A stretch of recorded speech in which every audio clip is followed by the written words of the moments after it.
नमस्कार, Rajasthan top 10 news में आपका स्वागत है। आइए बात करते हैं आज की तमाम ताजा खबरों पर।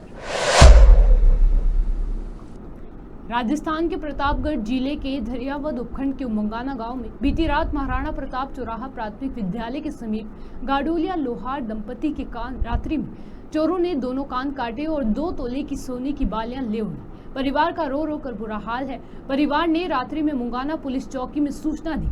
वहीं हम आपको बता दें, इसी तरह की घटना पहले भी मुंगाना ग्राम पंचायत में हो चुकी है। रात्रि में अज्ञात चोर द्वारा इसी तरह से महिला के कान भी काटे गए थे। गाडोलिया लोहार परिवार करीब 30 वर्षों से अपनी रोजी रोटी के लिए लोहारी काम करके अपने घर का गुजारा करते हैं। उनके पुत्र रमेश और देवकरण का कहना है कि रात्रि में चोर आए और मेरे पिताजी के सीने के ऊपर एक पत्थर मारा और चाकू से कान काटे।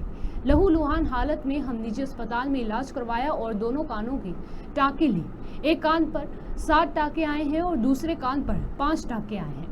परिवार का कहना है कि जल्द से जल्द चोरी का खुलासा किया जाए। पुलिस थाना पारसोला का मामला है। पुलिस मामले को लेकर जांच कर रही है। पूर्व विधायक चेतन रूडी ने प्रेस वार्ता करते हुए विधानसभा में विधायक यूनुस खान द्वारा लगाए गए आरोप का जवाब दिया। उन्होंने कहा कि मेरे कार्यकाल की टेंडर प्रक्रिया और कामों में कोई गड़बड़ी है तो जांच करें। इसके अलावा उन्होंने कहा कि यूनुस खान की स्थिति अजीब हो रखी है, क्या करवाऊं क्या नहीं करवाऊं। जनता से चुनाव के दौरान किए गए वादे पूरे नहीं कर पा रहे हैं तो अनर्गल बयानबाजी कर रहे हैं। सुनिए चेतन रूडी ने क्या कुछ कहा। जब चुनाव चल रहा था तो चुनाव के दौरान इन्होंने अपने लोगों से वादे कर दिए थे कि मैं विधायक बन जाऊंगा, मैं मंत्री बनूंगा, तब आप लोगों को ये काम दे दूंगा, वो काम दे दूंगा।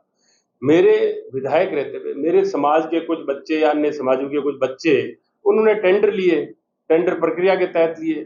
अब ये क्या है कि उन लोगों की महत्वाकांक्षा जिन लोगों से वादे किए थे, जैसे कि उन्होंने व्हाइट डे का वादा किया था, वो पूरे नहीं कर पा रहे हैं, तो इसलिए ये अनर्गल और अनाप शनाप बातें कर रहे हैं। मैं ये बोलता हूं, अगर ऐसी कोई बात है तो ये सामने लेके आए। पत्रावालियां कुछ गायब थी, इसकी इन्होंने चर्चा की। मैं विधायक रहते हुए मैंने ईओ को सस्पेंड करवाया था, ऐसी कोई जानकारी आई। मैंने जो उसके बाद में ईओ आया, उस ईओ से एक मुकदमा दर्ज करवाया था, ये क्यों नहीं उस पर कार्रवाई करवाते। तो ये अपनी कमियां छुपाने के लिए अपने जो लोगों से वादे कर दिए वो पूरे नहीं कर पा रहे, इसलिए अनर्गल बात कर रहे हैं। कुछ ऐसा है तो लेके आए सामने। सिर्फ बोलने मात्र से कुछ नहीं होता है, लगातार झूठ बोलते हैं, झूठ बोलने की इनकी आदत होगी। ये इन्होंने एक बस स्टैंड की बात कही। मेरे पास राजस्थान सरकार का जवाब है, जिसमें राजस्थान सरकार ने जवाब दिया, विधानसभा में जवाब दिया कि जो बस स्टैंड इन्होंने बनाया, जो ये पी मोड की बात करते हैं, उसमें राजस्थान सरकार ने जवाब दिया कि ये एक व्यक्ति विशेष जिसका नाम शंकरलाल परसावत है, उसको फायदा पहुंचाने की नीयत के तहत दिया गया था। और मेरे विधायक बनने के बाद उन्हीं शंकरलाल परसावत ने स्वयं लिख के दे दिया कि मैं एमओयू निरस्त करता हूं। उसके बावजूद भी इस तरह की बातें कर रहे हैं, तो इसका अर्थ क्या है? कहीं आपका कोई निजी स्वार्थ तो इसमें नहीं छुपा हुआ है। जमीन की बात करते हैं तो मैं तो लगातार ये बोलता रहता हूं, आपकी वो लीज जिसके द्वारा आपने सरकारी स्कूल की जमीन अपने एक निजी महाविद्यालय के लिए ले ली, और उस लीज में ये लिखा हुआ है कि जब भी सरकारी महाविद्यालय बनेगा हम ये भूमि भवन सहित वापस कर देंगे। बार बार आप उसको क्यों प्रोटेक्ट कर रहे हो? इसमें आपका क्या निजी स्वार्थ है? तो मेरा ये कहना है कि हमने तो बस स्टैंड वहां बनवाया जहां की मास्टर प्लान में जगह तय की गई, और वहां बनवाने की कोशिश की, बन नहीं पाया। और इन्होंने बस स्टैंड बनवाया शंकरलाल परसावत की जमीन पे, जिसमें कि सरकार का ये जवाब है, मैं आपको कॉपी दूंगा कि 3 तरफ शंकरलाल परसावत की निजी जमीन है और उसको फायदा पहुंचाने के लिए बनवाया गया है, ऐसा इसकी संभावना है। और शंकरलाल परसावत ने स्वयं ने मना कर दिया कि मैं इस एमओयू को रद्द करता हूं। तो नगर परिषद में भी भ्रष्टाचार का आरोप लगाया कि आपकी शेयर पर वहां भ्रष्टाचार। मैं आपको बोल रहा हूं, पत्रवालियां कुछ गायब हुए, कुछ पत्र गायब हुए, ऐसा तो मैंने स्वयं तत्कालीन जो ईओ था उसमें पर्ची, तो वो पर्चियां लेके तो आए। ये बार बार सिर्फ आरोप लगाते हैं। अब मैं बोल रहा हूं ना, आरोप लगाने के पीछे मकसद और मंशा सिर्फ एक ही है कि ये अपने द्वारा किए गए अनाप शनाप उलूल जुलूल वादे उनको पूरा नहीं करवा पा रहे हैं। मेरे समाज के बच्चों ने टेंडर लगाए, कुछ ले भी लिए, कुछ कामकाज किया, तो ये इनको तकलीफ है। कम उम्र के बच्चे हैं जिन्होंने टेंडर लगाए, जो ठेकेदार भी बन गए, ये इनको तकलीफ होती है। तो इन्होंने चुनाव के दौरान अपने समाज के लोगों को बोल दिया मैं आपके लिए ये कर दूं, अब करवा नहीं पा रहे हैं, तो फिर इस तरह की उलूल जुलूल बातें करते हैं। कहाँ है पर्चियां, लेके तो आओ। अगर जो मैंने मुकदमा दर्ज करवाया था ईओ से, जो ईओ जिसके वक्त कुछ कागज गायब हुए, उसको सस्पेंड करवाने के बाद जो ईओ आया उससे मुकदमा दर्ज करवाया, आप तो उस पर कार्रवाई कराओ ना, क्यों नहीं करवाते? लेकिन ये सिर्फ और सिर्फ टाइम पास कर रहे हैं, उल्टी सीधी बातें करते हैं। उसके अलावा बार बार सोशल मीडिया में चल रहा है, मैं लगातार देख रहा हूं, यानी आनंद पाल सिंह करके एक व्यक्ति था जिसके बारे में अभी चर्चा चल रही है, उससे मिलने सेवर जेल गए। क्या ये स्पष्टीकरण दे सकते हैं कि आप सेवर जेल गए थे? क्या आपने चुनाव जीतने के लिए ऐसे लोगों की मदद ली? मैं तो ये भी बोलता हूं, अगर ठीक ढंग से जांच पड़ताल की जाए तो जीवन जी गोदारा हत्याकांड या अन्य जितने भी हत्याकांड है उनमें भी कहीं ना कहीं इनकी भूमिका पाई जाए, इसकी बड़ी भारी आशंका है, बड़ी भारी मुझे लगता है कि ऐसा मिलेगा। तो ये अपनी खुद की कमजोरियां छिपाने के लिए इस तरह की बातें करते हैं। इन पे इतने गंभीर आरोप लग रहे हैं। इन्होंने चुनाव के अंदर, और वो आनंद पाल सिंह है, उसके भाई ने ये बात कही है कि मेरे भाई से मिलने जेल में गए और चुनाव में हमने इसकी मदद की। तो क्या आप इस तरह के लोगों की मदद लेते हैं चुनाव जीतने के लिए? इस पर स्पष्टीकरण क्यों नहीं देते? तो यूनुस खान जी झूठे आदमी है, झूठ बोलना इनकी आदत बन चुकी है। अपनी कमजोरी छिपाने के लिए, अपनी जिसे कहते हैं काम नहीं कर पाने की जो क्षमता इनकी है कि काम नहीं कर पा रहे हैं, उसको छुपाने के लिए इस तरह की बातें लगातार करते रहते हैं। वरना मैं तो सरकार के आदेश या सरकार के जो जवाब है वो पेश कर रहा हूं। मैं अपने मन से कुछ भी नहीं बोल रहा हूं। इसके अंदर लिखा है राजस्थान की विधानसभा का जवाब। 27 जुलाई को राजस्थान विधानसभा में आयोजित युवा संसद में छात्र प्रतिभागी स्नेहा राठौर सहित कई विद्यार्थियों ने कोचिंग सेंटर उद्योग की एक खूब आलोचना की।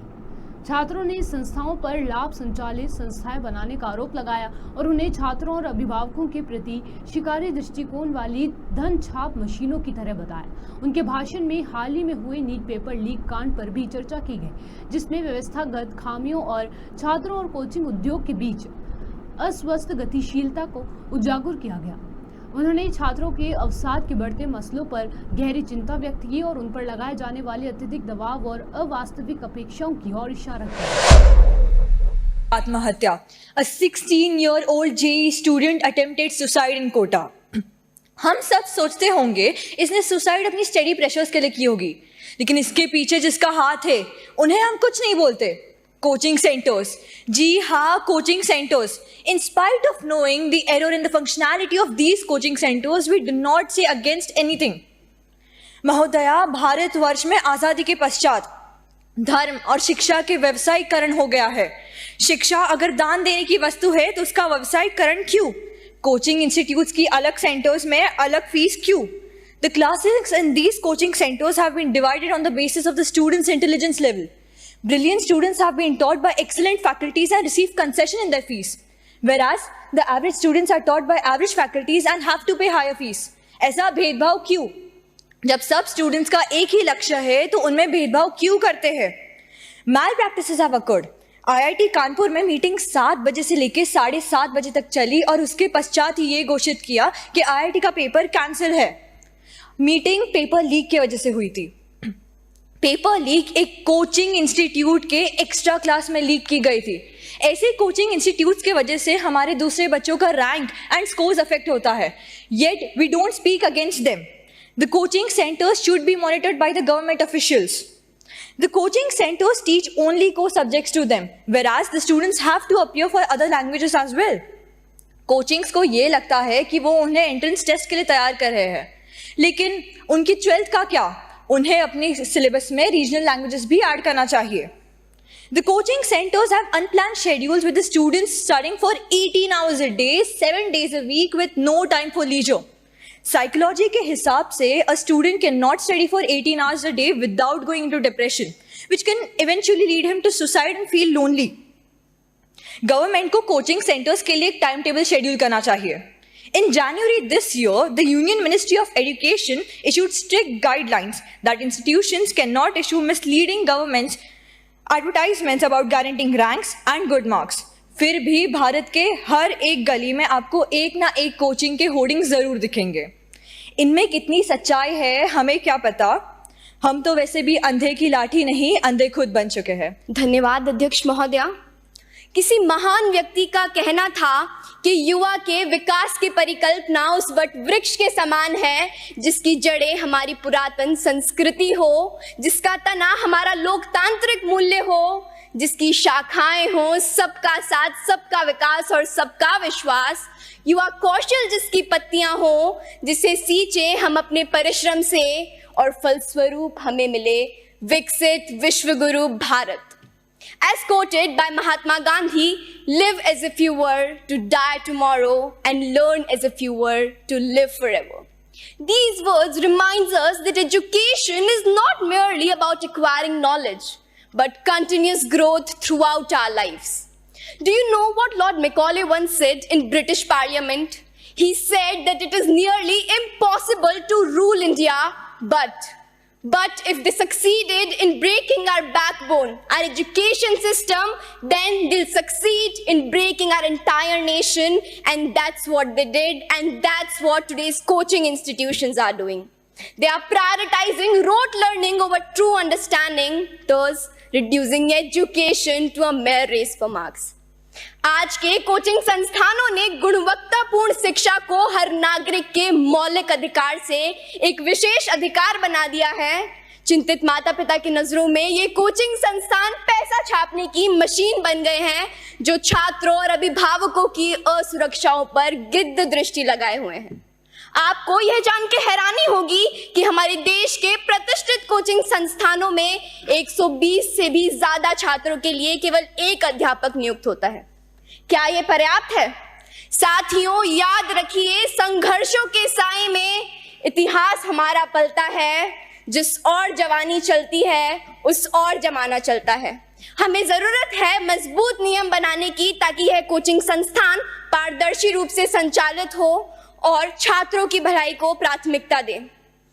हमें खुद से पूछना चाहिए कि क्या हम ऐसी शिक्षा प्रणाली को कायम रखेंगे जो गुलामी के कालखंड में साजिशन रची गई थी, या फिर हम एक नए रास्ते पर चलेंगे जो विचारों की विविधता का जश्न मनाता हो, हर व्यक्ति को स्वतंत्र रूप से सशक्त बनाता हो।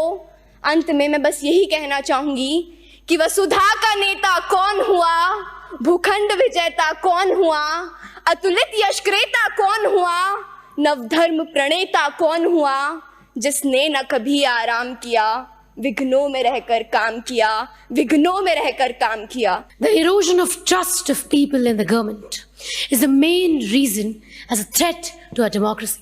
कहने का अर्थात ये है कि ये विश्वास ही है लोगों का सरकार में जो सूत्रधार है किसी भी लोकतंत्र को महान बनाने का। पर अब विश्वास किया भी जाए तो कैसे किया जाए जब सरकार के स्कैम की लिस्ट ही इतनी लंबी हो कि एक नई वेब सीरीज तक बनाई जा सके। Beat NTA scam, beat JEE के पेपर बिकना या फिर यूपीएससी के आला अफसरों का पकड़ा जाना। और हमारी माननीय सरकार तो ऐसी है, they pretend that they are working on it. But the fact we all know कि हो तो कुछ नहीं रहा। And they talk about transparency, unbiasedism. What an hypocrites they are. इतना ऐसा कितनी बार हुआ है जब बच्चों ने किसी सर्वे की रिपोर्ट मांगी हो और वो बिल्कुल ट्रांसपेरेंट आई हो या आपने कल ही वो रिपोर्ट पेश कर दी हो। How many times have it happened? इस बात में कोई दो राय नहीं है कि हमारा लोकतंत्र विश्व का सबसे महान और सबसे बड़ा लोकतंत्र है। We have the largest constitution. Even our legal laws are stronger than USA. But where we lack is the implementation of these laws. And the reason? Corruption, political interest. We never know when this precious circle of studies become the vicious circle of political interest. And here, I would like to urge this entire hall that we don't need government. अरे लोगों का तो विश्वास ही नहीं है। जहाँ विश्वास ना हो वहाँ कोई regulatory framework कैसे चल सकता है?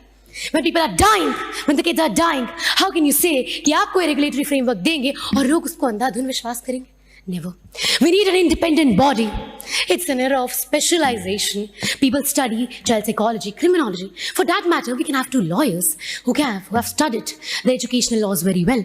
And we can have the people like Divyakirti sir, Alakh Pandey sir, who can provide us the regulatory framework, and we can debate that in this parliament.